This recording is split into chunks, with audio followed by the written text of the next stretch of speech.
Hi everyone, my name is Mishell. And I'm Santiago. So, we are going to talk about our classroom research project that, as a student and a future teacher, might have a good impact in our teaching practice. Our topic for this project is insecurity and other factors when speaking skills development are applied in the classroom. Okay, so during our high school life and university life, we have noticed that our classmates, and why not include ourselves as well, we are shy in terms of speaking English. At first, we thought it is more of teacher's responsibility, but then when we move on to think of why it's hard to express ourselves, even we knew the grammar and we acquired a decent level of writing. This is also a concern for teachers because they work hard and that is even enough.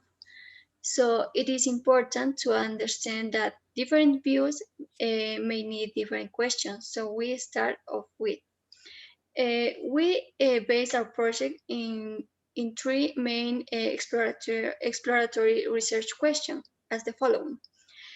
First, uh,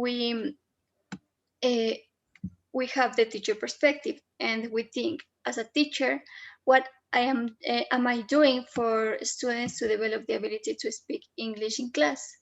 Also, we consider the other perspective, and the question here is what do students think about speaking activities? And the other perspective that we took into account was the behavior.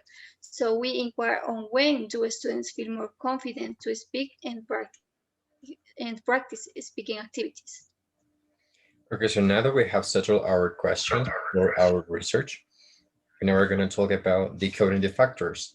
So these factors, these findings come from two interviews. One of them was applied to the teacher and the other one was applied to the student. And we have these results. So as you can see in this table, we have the teachers and the students' opinions and things that they have expressed during the interview. For example, for students, motivation and the variation of activities are a must when it comes to speaking, or rather say, when it comes to practicing the skill. Sometimes the insecurity and the feedback that the teacher provides for them is not enough, or sometimes they feel scared of speaking in English, and sometimes the environment has kind of like bad experience before. So they now need to understand that a good environment equals a good practice of the language. Okay, so now moving on to the teachers, we have the teacher's motivation. And as we said before, sometimes we think that only teachers are the main source of practice. And sometimes teachers also think that what if they're not doing enough to practice with their students? Also, they try to create more interactive activities and they want to encourage the students to practice more the language. Okay, so also feedback and more of these activities are important for them to make students understand it is okay to commit mistakes and it is okay to just speak. Okay, now we're going to move on to the findings and the analysis. Once we have decoded the similitudes or the differences from students to teachers, we combine both of them and try to fusion into one certain thing, okay? And we're going to focus on three main ones, which would be number two, number three, and number five. So if you can see number two, when activities are the main source of information, we talk about the communicative or the communication approach. Okay, so we want the activities to have the goal of practicing the language without caring about the grammar at first. Then we can add more grammar eventually once they have a good level of at least proficiency. Now, number three, insecurity as a factor for not speaking in English. So students feel afraid because they have nerve to get it wrong, and also they feel intimidated about classmates who dominate speaking. So we have talked before about students having mixed level, let's say classmates or mixed level teachers, and sometimes it's hard for them to just to feel confident enough to speak in front of them. So that's a factor that we must take into account when trying to develop more of these skills during the lessons and in the classroom. And number five, when English proficiency level determines someone's habits of practice. We want to focus on what it says about teachers must create an environment where they feel safe to commit mistakes in order to learn solely and among classmates.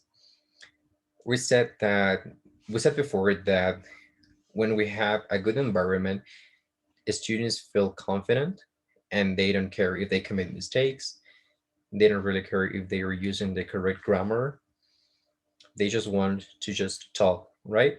They want to just maybe understand each other, even if they commit mistakes. So it's not perfect, or at least they are practicing more and more. And as we say in our classes, practice makes perfect. Okay, now moving on. And last but not least, we have the conclusion, which is that from different themes that we analyzed, we just realized that how important was the practice of skills, specifically these speaking skills during early school years, and some specific factors that reflect on the insecurities our student feels when limiting themselves to not speaking English. Okay, so the lack of practice becomes more present here. And we just want students to be exposed to the language. We want them to understand, of course, the grammar rules, but also we want them to use the language freely. Yes, so they feel more confident and so they will practice even more the language. So, as we say, confidence and practice to the language is the key to enroll in speaking skills during the process of learning. So these two are crucial. I hope you liked it. So that was all. Thank you so much. Thank you for watching.